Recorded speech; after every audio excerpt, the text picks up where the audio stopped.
The following episode of the Maui Chamber of Commerce's Business Matters was originally broadcast on June 7th, 2022.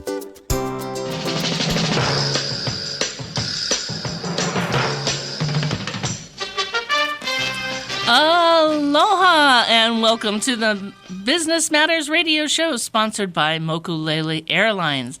I am your host, Pamela Tumpot, president of the Maui Chamber of Commerce. And today we're going to speak with State Chief Economist on the second quarter statistical and economic report. We're going to talk about tourism recovery and the $62 million in federal funding for our state small business credit initiatives, which is very exciting.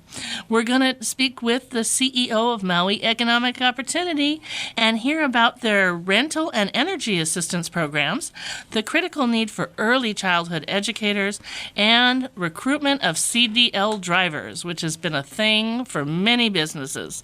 And we're also going to hear about their youth service prevention program on Molokai and the upcoming 2022 Imipono Challenge. And we're going to hear about the Hawaii Farm Project. So it is going to be an exciting show today. Glad to have you all tune in. But first, I would like to extend a warm Maui welcome to Chief Economist and Division Administrator Dr. Eugene Tian of the Department of Business, Economic Development and Tourism and Research and Economic Analysis Division.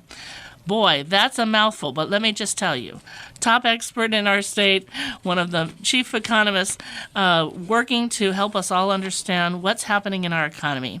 His office conducts research in economic issues such as tourism, emerging industries, diversification, quality of life, technology, energy, and taxation.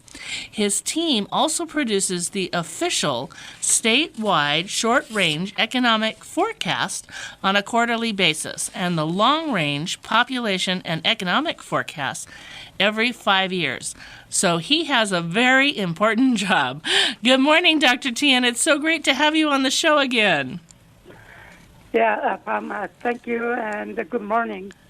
Good. Can you hear me correct? Yes, we can hear you great. Okay. We actually released the economic forecast about a week ago, the last day of May 31st. We do see that our economy between the first quarter and the second quarter remain about the same. So our economic growth will be at about 3.2%, which is higher than the nation. The Great. national economic growth is about 2.6%. So we are at 3.2%. That's fantastic. And in terms of the job recovery, for example, and I think the state is doing well. For the first 4 months, the total payroll job recovery was 91.4%, which means that compared with the first 4 months of 2019, the state payroll job recovered by 91.4%. But I want to note that Maui County is actually falling behind the Honolulu County and Hawaii County. So the job recovery for Maui County is 89.6%, so it's below 90%.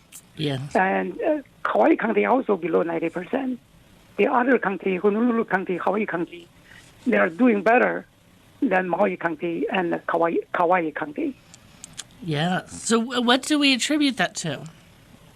The main drag is for the two counties is actually the tourism, the jobs in tourism. For example, the hospitality sector jobs recovery from Maui County is only 84.2%. And for Kauai County, it's actually even lower. It's at a 77.9%. Okay. The overall job recovery for Maui County is 89.6%, but for hospitality sector is 84.2%. So tourism job recovery is still falling behind. That's important to know because, this is a county that, has had a high level of support for tourism in the past, but lately has felt that tourism would continue to stay high without some of our continued investment. So it's interesting to see those statistics and know that we're now a little bit behind when we used to lead.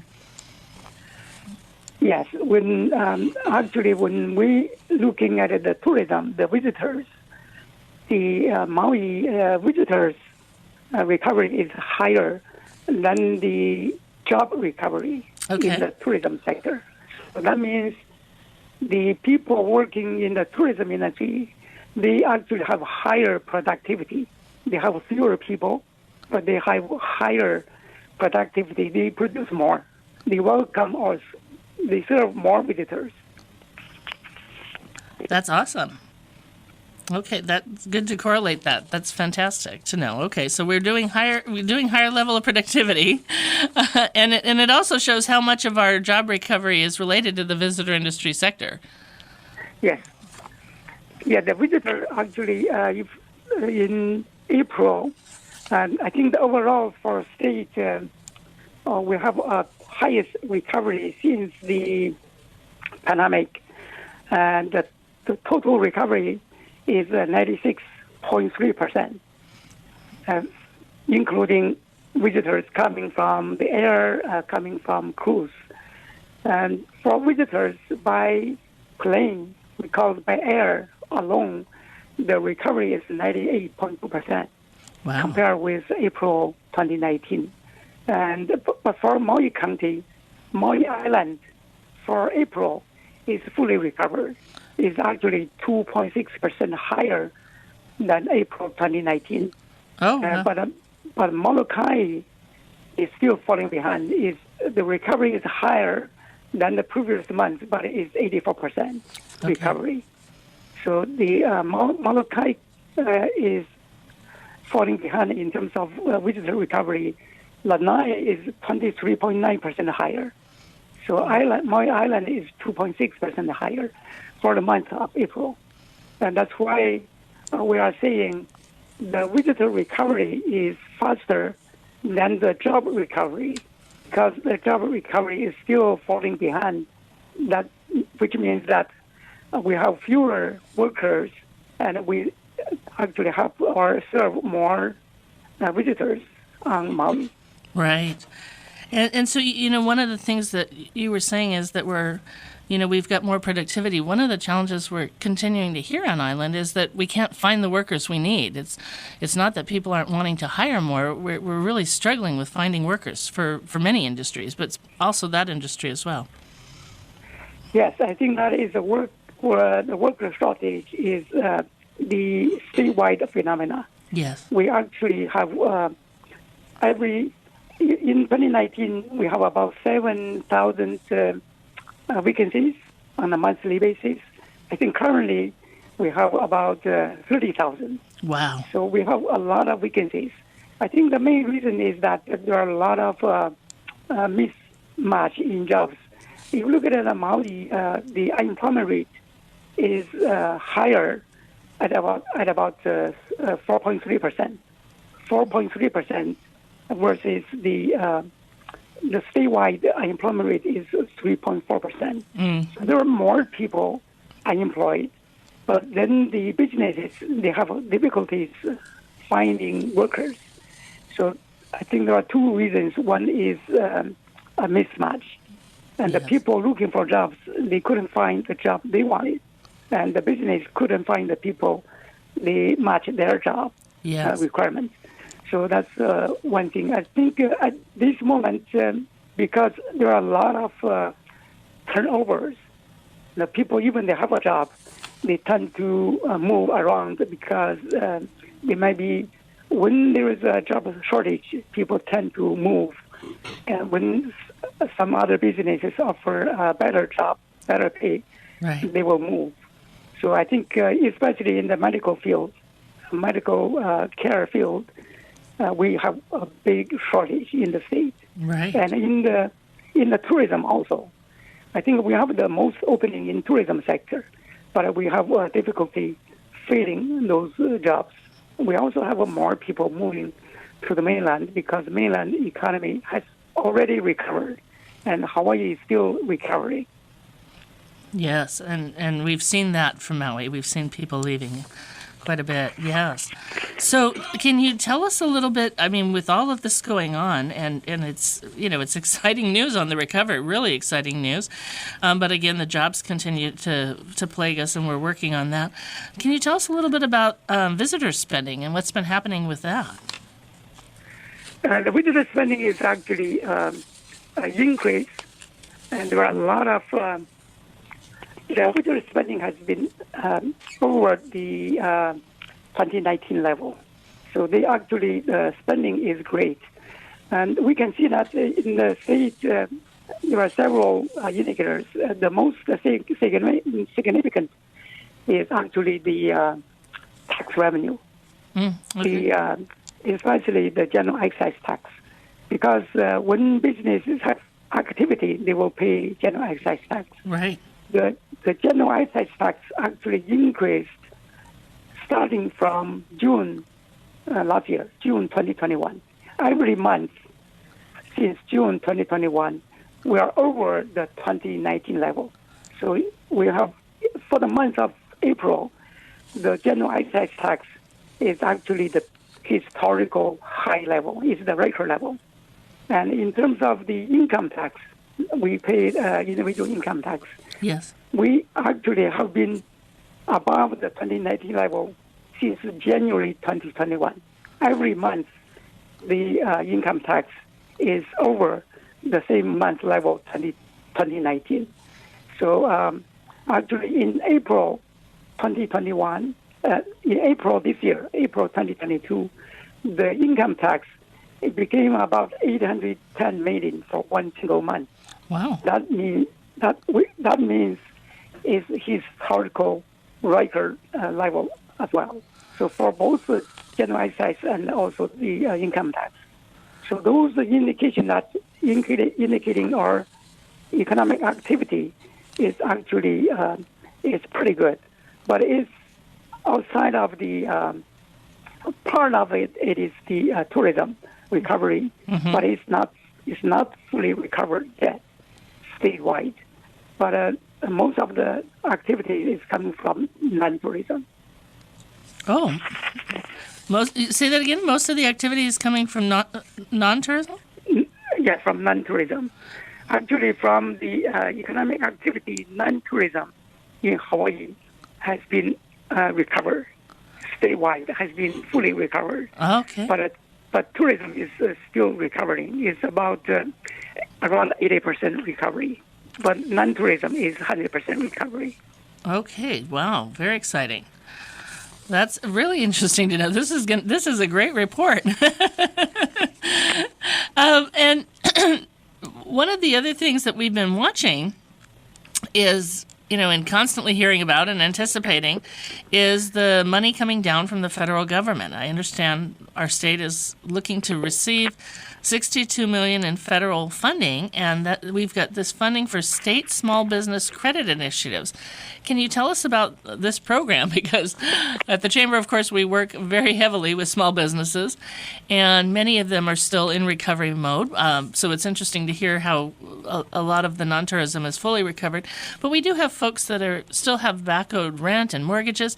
So can you share with us, Eugene, about this program and what people anticipate doing with this funding and the timing of it? Yes, I think when I was talking about the recovery, I think the statewide is not even. And Honolulu County, Hawaii County, they are doing better. And Maui County and Kauai County, they are still falling behind. Okay. Especially, you can feel the small business, they are still struggling. Yes. In terms of this $62 million, it's just approved by the Federal Treasury Department. And last year we knew it was $56 million. And this year it became $62 million. Wow. It has been approved. Actually, DBEDT has released a press release about this $62 million on May 19th, about this $62 million. And also the legislature this year, they appropriated about $500,000 to the leading agency called Hawaii Technology Development Corporation, HTDC. So they gave them about 500,000 to manage or to monitor or to operate this funding. I noticed that Maui Chamber of Commerce also provided testimony. Hey, we did. In supporting this measure at the legislature. And we appreciate the Maui Chamber of Commerce. And this 62 million, I think they divided into a few programs. Mainly, there are 4 programs. They called the Hawaii Small Business Capital Program. I think especially targeted to those who have had a hard time to get loans. So there are 4 of them. I think one is they call collateral, something, they work with the local financial institutions and provide the financing, and maybe difficult in the past they could get. So I think that is one. And the second is called loans, high cap loans, is the state administrator program for businesses if they have a project, have the community impact projects include things like renewable energy, innovation, local agricultural, dual-use technology, manufacturing, or creative industry. So those activities, they will have this loan program. And the third one is called High Cap, Community Development Financial Institution Loan Pool Program. So this program is provide loans, including microloan. So the program provides capital for this. They call the Community Development Financial Institution Network. I think including the underserved small business. Mm-hmm. The last program is called the High Cap Invest, and it would be fund venture capital program. And I think for those programs, HTDC is the leading agency. I think they for your small businesses, I think they should contact HTDC and don't miss the application period. So I think soon they are going to start the application for those. I actually have a phone call into Lan Higashi. Oh yes, I think who runs it? Tom, you know him. Who runs this program? Yeah, I think what he told me that he said HTDC is currently working with the bank and investors now. So he said that the fund will be available for businesses to apply in the fall this year. Great. Maybe Pam and your businesses, especially small businesses, should pay attention when the application will start to, they will open for application. He said roughly it's in fall. That means maybe sometimes in September. Yes, that we absolutely will, and thank you for sharing it. This was something we watched this legislative session and rang in on throughout the process. It's a very important program, and it's exciting, and it's exciting to see how they've broken it into an array of areas, so that we've covered microloans all the way up to larger scale venture capital investment, and different programs in between. To help a range of businesses, and a lot of it is very geared towards small businesses. So thank you. This is really exciting. But yes, I will call Lynn. I'll reach out to Lynn, and we'll make sure that front and center on our website, we're tracking when this is available, because this is one of those great shot in the arm opportunities. The funding's been put up, and we've got this opportunity, and we want to maximize getting those loans out to small businesses. So if you're listening, whether you're a chamber member or not, be watching MauiChamber.com, and we will be making sure that there's a lot of information on this program as it rolls out to help people connect and with the program and get those applications in as soon as possible. Eugene, you and your team do so many amazing things at DBEDT, and as you're looking at this report, What do you see? We've got just a couple of minutes, but what do you see in the next quarter? What are you expecting as we move forward to the next quarter? Yeah, I think we do see that we had a very good April in terms of tourism. For example, in April, Maui Island and Lanai Island, they all fully recovered. But we do see some slowdown in May and also June because our COVID-19 cases has been increasing in the month of May and continue into the month of June. But I think it will be getting better into from July and on into the fall. I think there will be more recovery in tourism. Overall, we see about 9 million visitors for the full year 2022. But it's still 9 million compared with 10 million in 2019. So we'll still, according to our forecast, the full recovery won't be happen until 2025. Okay. So it will take a few years. I think our people need to be a little patient, and also with the high inflation, I think for the U.S. the inflation is about the highest in 40 years. Yeah. For Hawaii, is the highest in 30 years. And you see the gas price. I think on Maui you can see the gas price has been already over $5 per gallon maybe a month ago. Yes. Because since the beginning of the Ukraine war, and the oil price and the crude oil price has been over $100 per barrel, and every day until now. So that impact our energy price, and the people facing the price increase, and I think they feel about 12. I think our cognitive number is 12%, because our inflation on merchandise, our commodities we purchase is 12%. Yeah. So it's increased a lot. Yeah. I think for our people, recommendation maybe we need to be hold on for luxuries, and things you don't really need is not a necessity.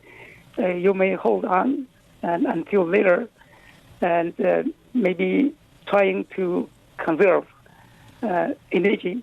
When the energy price increase, everything increase, including electricity.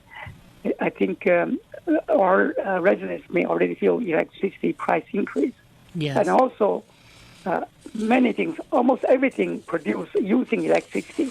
So everything, the price will go up since the input, the cost of production increase.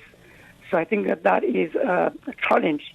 I think we face two challenges. One is the inflation, and the second is the labor shortage in our state currently. Well, I really appreciate you summing that up for us, and the great advice. And this is an important time. We're watching inflation. It's one of those things that we often share at the legislature, how costs get passed down. And when energy goes up, businesses have to pass that cost on, and that's a huge part of what's people are experiencing. Like you said, everything we produce requires energy, so that alone is a huge issue. And then with supply chain issues and other things, prices are going up, and so conserving is good. Thank you for we need to conserve. And the good news is the recovery is still happening, and full recovery we're looking at 2025. But let's be patient. Let's conserve and do our part as we work through all of this together and see our costs go up. There are ways that we can look at doing some things differently, so we'll work on that. But Dr. Tian, thank you so much for being on the show this morning and for sharing this wonderful report and great information for small businesses on the funding that's going to be coming available, and for giving us hope for where we're at, but also pointing out some of the challenges that we've got moving forward with the inflation and the jobs as we're on this path of recovery. We really appreciate this information. I always say information is powerful, and it's better to know, and then we can plan around it. Yeah, thank you. It's my pleasure. Thank you for inviting me. Our pleasure. We'll have you on again soon. Okay. Thank you, Eugene. Have a wonderful day. Yeah, same to you. Thank you. Bye-bye. Aloha. We're going to take a brief message from our sponsor, Mokulele Airlines. Mokulele Airlines operates the largest commuter airline hub in the country, right here in Kahului. Fly Mokulele from Kahului to Molokai, Lanai, Hana, Waimea, Kona, and now Hilo. Mokulele also operates the only flights between Kapalua and Honolulu. There is never a middle seat on Mokulele, and every seat has a window and aisle. Visit mokuleleairlines.com and take your next flight from the newly renovated Mokulele Terminal. We're back, and if you're just tuning in, this is the Chamber's Business Matters radio show.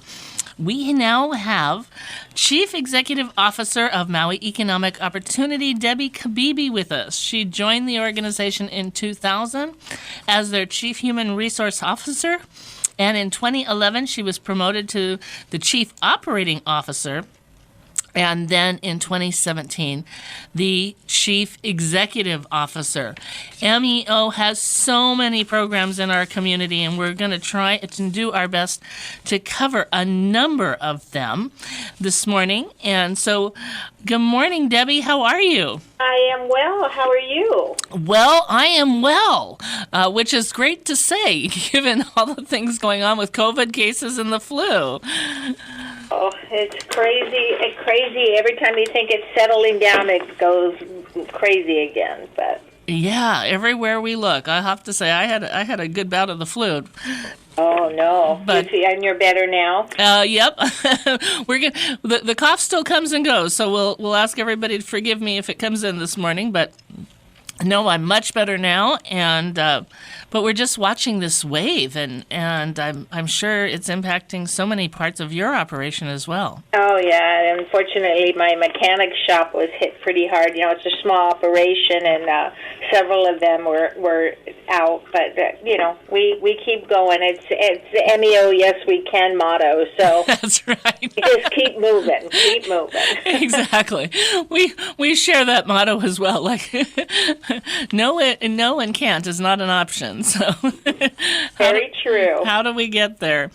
Yeah. Well, let's start talking about some of your amazing programs, because one of the things that we wanted to share a little bit about today is your rental energy assistance program. And what is it doing, and how can people access this program? Great. Well, in terms of the rental, we have actually a couple of rental programs, and one is a mortgage and rental assistance program. So the Community Development Block Grant provides funding for up to 6 months of assistance, $2,500 a month for mortgage assistance and $1,500 a month for rental assistance. But it has to be for families who have experienced income loss due to COVID. And they can pay in the arrears. So if somebody was impacted for COVID and they were behind and they still haven't had an opportunity to catch up, they should contact our Community Services Department and see if they qualify. And we also have a Maui emergency rental assistance program. It's actually managed by Catholic Charities, and we do this in partnership with them. And that includes back rent and utility assistance for people that are 80% of the area median income. And just to give you an idea, a family of two would be making $83,600, and a family of three, $94,050. So it's quite generous, and they can pay up to 12 months of assistance. But again, it has to be income loss due to COVID. And it can be that it was a long time ago. And then we have a rental assistance program. We call it RAP. Sounds kind of sassy. The RAP program, which is a County of Maui funded program, and that is for up to 6 months of assistance. It includes security and utility deposits, and it subsidizes the rent for up to 6 months. So we might pay full deposit, we might pay full month's rent, then the second month we might pay 90%. And by the end of the 6 months, you should be able to maintain that unit and that rent on your own. And we do financial literacy classes in conjunction with that to make sure that the families are stable and they're able to continue to live in those units. So, and then we also have energy assistance program. We have at the month of June every year we do.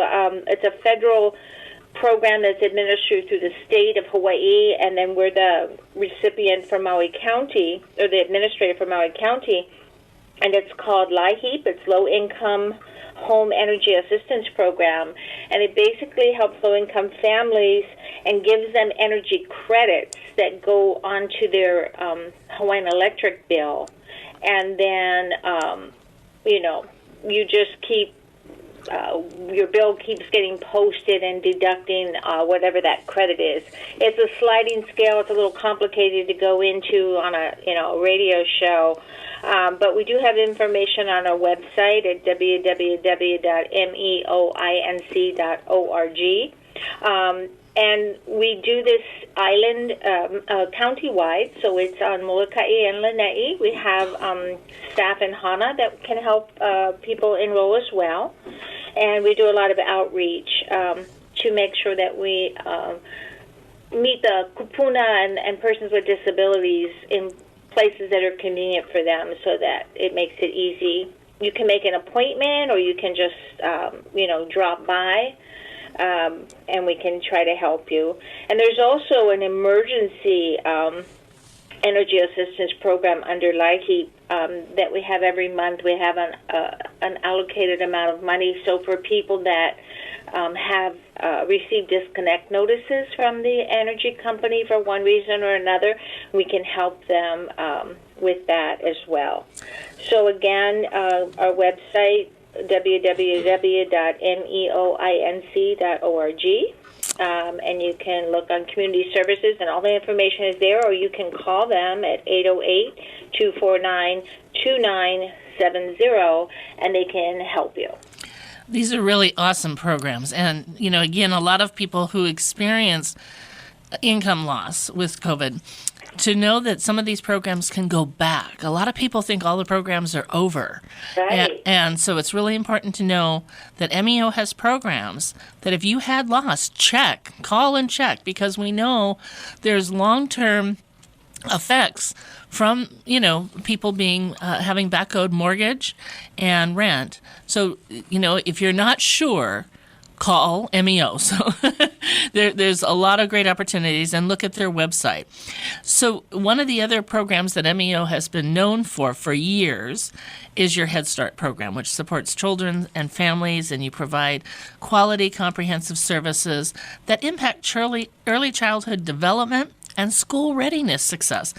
Can you tell us a little bit about what's happening there? I understand there's a shortage of childhood educators. Well, that's a nationwide issue, but it's definitely hitting us hard. And there were several staff that had said they were going to retire at the end of this school year that just ended. And because of their love and commitment to the program, love for and the commitment to the program, some of them have decided to stay on at least one more year. But we are short. We need teachers. We need teacher aides. We're looking for an education manager that is the support or the supervisor for all the teaching staff. And we're looking for case managers. So Head Start is a very comprehensive program. It works with the entire family. They have a family partnership agreement that the case managers develop with the families that says, okay, we're going to take care of your children. We're going to help them be prepared for school, for kindergarten. And while we're doing that, we also want to help you get to a better place in your life. Wow. So there may be education goals, there could be career goals. It runs a gamut, and it's individualized to the individual family. So it's not a one-size-fits-all. We don't tell you what you need to do. We work together to help you create a plan.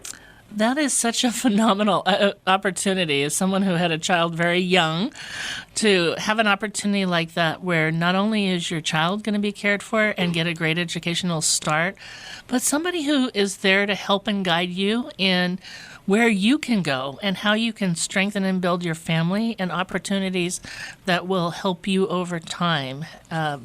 What a phenomenal program. And Tell me a little bit about any partnerships on training and generating these teachers and teachers' aid and.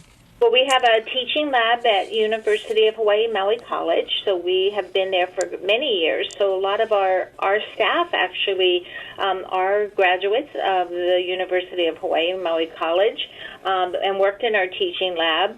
We also have a tuition reimbursement program, so if staff are enrolled in classes, we help supplement the cost of that.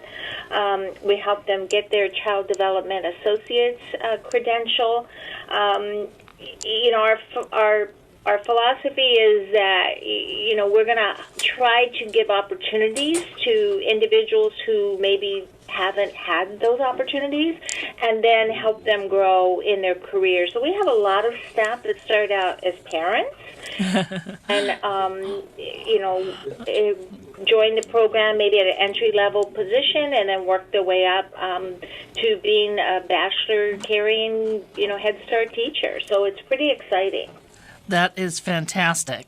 I also know that you are looking for CDL drivers, particularly in West Maui. Yes, that's been a challenge, and again, nationwide shortage. I was just at a national transportation conference, and the topic of every workshop was driver shortage, and our staff are more than drivers. We call them passenger assistant technicians. I love that. Really do help the clients. Yes. They help them boarding, they help them getting off, they help with packages, check on them when they don't show up for their ride because they worry.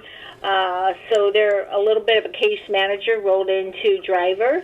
But in the West Side, it is crucial that we have a resident of West Maui that works for us so that we can have a bus. We previously had a bus stationed out at the West Maui Senior Center. Yes. And we had 2 buses out there. So if the road was shut down for some reason, that there was still transportation services available within the West Maui community. And we do have dialysis patients out there. People need to get to and from doctor's appointments and other things. So we really, really need to get that position filled. So if you know anybody that's interested, they don't have to have a CDL, which is a commercial driver's license. We will train them. You come to us if you have a good, clean traffic record, you have a clean criminal record, you want to help people and change lives, you call us at MEO at 249-2990. Ask for Cliff Caesar in our HR department, and we will get you hooked up with an interview and hopefully get you hired. That is fantastic. So really exciting opportunity, folks. If you don't even have to have the CDL license yet. If you're just passionate about helping others and have a clean driver's record, you could have a new career with MEO, and they can help you get that. And so, and there is a critical shortage for CDL drivers. So I hope you'll take advantage of that great opportunity. We're going to move on. Tell me a little bit about your youth service prevention program on Molokai Island. Yes, just real quick, Pam. So I was going to say, and we pay $18 an hour where they're training, and then I think it goes up to $23 after they get their CDL. So it's a decent salary. Yes, that's really terrific. Yeah. So anyway, youth service program on Molokai is so excited. So MEO Youth Services has been around since, I don't know, probably the early 90s. Back with Jim Crow and Duke Sevilla and a bunch of them doing a lot of youth activities with kids. And we kind of changed the model over the years, and we still do activities with the kids, but a lot of it is evidence-based focus. And we had been operating on Maui Island and several of the schools doing in-school programs and out-of-school, and always wanted to expand to Molokai. So we applied for some federal designated funding, and we were notified that we were awarded. We haven't received it yet, but it's coming. But then subsequent to that, a private foundation, the Nestor Futuro Foundation, found out we were doing that, and they gave us $100,000 to start the program now. Wow, nice. So we have been running that for the last few months with a lady. Her name is Mela Candelario. She's running the youth program for us along with our branch manager, Mahie McPherson, on the island of Molokai. And they've done a couple of events already. They've done some of the in-school things. They're actually doing they have a community-wide event that's coming up. So it's really exciting. We're going to serve at least 150 youth, possibly more. Awesome. Let's jump real quick because I know we want to get this in, and I've got about a minute left. Okay. Let's talk about the Imi Pono Challenge. Yeah. So as you know, you Chamber and MEO have been partnering on the Imi Pono Challenge for the last couple of years. It started with the County Council with Alice Lee, and this year we're going to focus on the topic called Hard Pass. And have the youth do PSAs and get the businesses involved. And Hard Pass is focusing on, they have all these hard seltzers now. Yes. All fruity. And so kids sometimes think that's okay to drink. So we're going to do a whole campaign on educating the youth and the business owners about the negative effects of giving alcohol or selling alcohol to underage youth. So. We are excited. This is going to be another great year. Debbie, thank you so much for joining us today. Always a great pleasure to have you on the show, and we look forward to having you on again in the future. Thank you for the opportunity. Aloha. Aloha. All right. It's a fast-paced show today. Thank you for joining us for Business Matters. And now we're going to hear from Tambara Garrick of the Hawaii Farm Project. She is the Director of Sales and Marketing, and she grew up in Northern California, but her love of agriculture and businesses as a 9-year-old, she was a 4-H'er selling tomatoes and zucchinis from her front yard farm stand. And she has been involved in the FFA throughout high school and contributed to multiple scholarships as she went on to study agribusiness at California State University in Chico. Early mornings at the university, dairy, and late-night study sessions for her farm accounting classes were fun, but Tamara was ultimately drawn to change majors to organizational communication and marketing. She is a great marketing guru, and so she even studied abroad at the University of London and then moved to Maui in 2012. And so Tamara's been a small business owner of surf and skate retail clothing store in Northern California. On Maui, she was a regional sales manager for Landry's Inc., overseeing Honolulu Mai Tai Bar and 3 Bubba Gump Shrimp Company restaurants in Hawaii until 2020, when the restaurants closed due to COVID. And she is now thrilled, though, to have the opportunity to revisit her love of agriculture by joining the team at Hawaii Farm Project as their Director of Sales and Marketing. So, Tambara, good morning, and tell us all about what Hawaii Farm Project is doing. Hi, good morning, Pam. Great to talk to you this morning. I'm super excited. I joined the team with Hawaii Farm Project officially in August of last year. And it is, as you know, a busy time of reopening and pivoting and growing businesses during a really interesting time in the world. And so basically what our business model is we partner with local farms and we help them diversify their revenue streams by creating really unique experiences, creating product diversification, selling products through brick and mortar, sort of like gift shop retail stores to complement the tours, and then also building out e-commerce and partnerships with other Maui small businesses that can use our products to create value-add products that we can also sell and promote. That is such a phenomenal opportunity. And I know that you folks have been partnering with a number of really wonderful farms. Can you share some of the farm tours that you've been helping to generate and create? Yeah, absolutely. So it all started with the Maui Pineapple Tour and our partnership with Maui Gold Pineapple, and that started in 2010. And so we are currently operating 7 days a week, Maui Pineapple Tours, and about 6 tours daily with Maui Pineapple Tour. And then growing from there, in 2020, we started a partnership with Hawaii Maile Distilling. We were already on site there for the Pineapple Tour, and they reached out and said, hey, we'd like to partner with you too and have you help us with our branded merchandise and running our tours. And so we've been thrilled to partner with the Levesque family and Hawaii Maile Distilling Company to create a distillery tour and some really cool branded merchandise. And then in West Maui, we have 2 farm partnerships. One that also started in 2020. A lot of this was kind of happening during the, height of the pandemic. And the first partnership is with Kuya Estate Chocolate. If you haven't visited the factory in Lahaina, it's an incredible experience, and the chocolate is absolutely amazing. 100% net profits from the sales of the chocolate goes to Maui nonprofits, which is truly incredible, an amazing business model they have. So we operate the guided cacao farm tours and do chocolate tastings, so out at the farm and then also at the factory. And then in November of last year, we opened the Maui Bee Tour, and so that's in Laniapoko in West Maui, and also built out the brand for the honey, Lahaina Honey Company. So that is a really, really fun, immersive look into the world of the honeybee.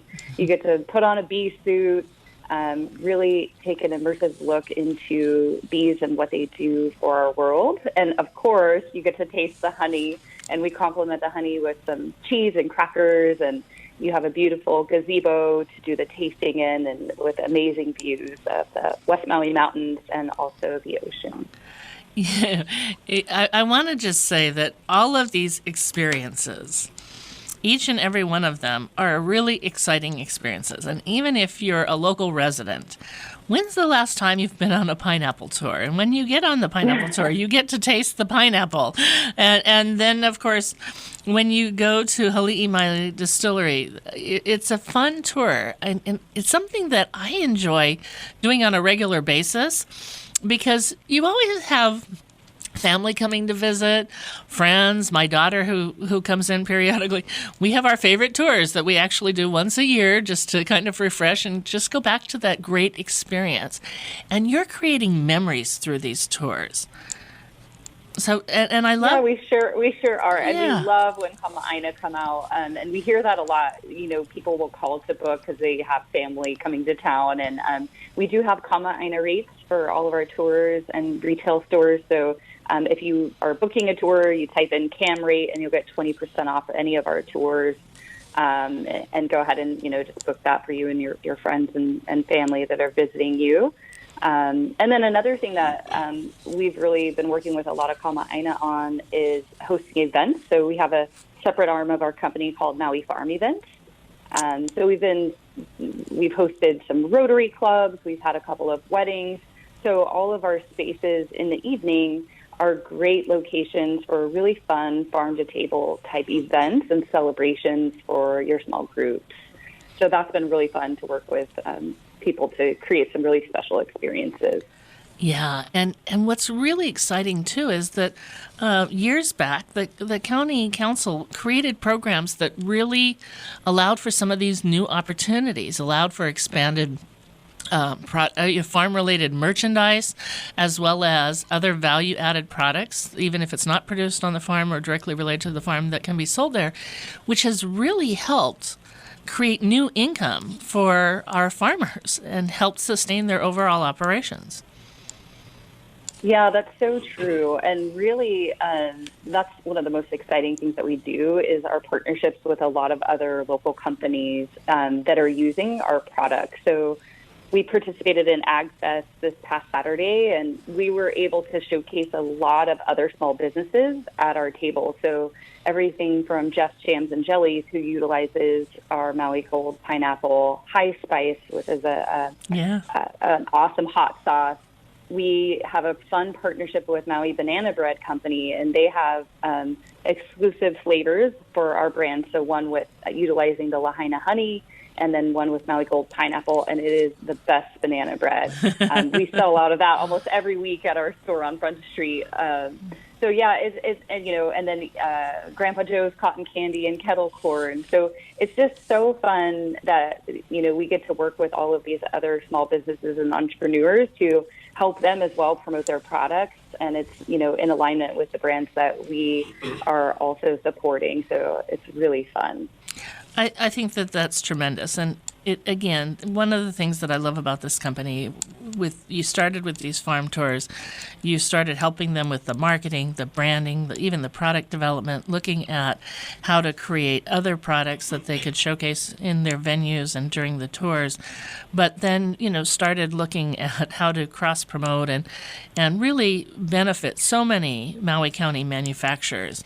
And it's really exciting to know all of this, and a lot of it really got started in the midst of the pandemic, which is super wonderful because these are some of those great pivot stories that show new ways. We had to make good use of our time, I guess. So we sure did. We were busy. Clearly, you were very busy, and of course, the timing couldn't have been better because now, as we're recovering, things are we just heard from Dr. Tian of DBEDT, you did all this at the perfect time to take advantage of our recovery. Yeah, definitely. And I think, what's really exciting is we already had so many incredible fans from the Maui Pineapple Tour because, we had been doing that since 2010. And so getting to introduce them to our other farm tours was really great to help, kind of ramp up the new tours. So that's been really exciting, getting to say, hey, you loved the Pineapple Tour, now come check out our chocolate tour, check out our beach tour, check out our distillery tour. Absolutely. And really be able to, market to the people that were already fans of the tours and experiences that we were creating. So that's been a really unique and fun to do. Well, we've got about 30 seconds, so tell everybody where they can find you online and in your social media. Yeah, sure. So you can book all of our tours on their individual sites, so MauiChocolateTour.com, MauiPineappleTour.com, MauiBeTour.com, and same across for Instagram and Facebook, at Maui Pineapple Tour, at Maui Chocolate Tour, at Maui Bee Tour, and you can shop online at Maui Pineapple Store and Lahaina Honey Company. And we look forward to seeing everyone on our tours. Thank you so much, Pam, for inviting me. Thank you, Tamara, for joining us today. It's always great to hear from you, and we'll have you on again. But appreciate all that you're doing. Mahalo. It goes quick, so thanks, everybody, for joining us for today's Business Matters radio program sponsored by Mokulele Airlines. I'm Pamela Tumpot, president of the Maui Chamber of Commerce, wishing you blessings and best wishes for a beautiful Maui day. Aloha.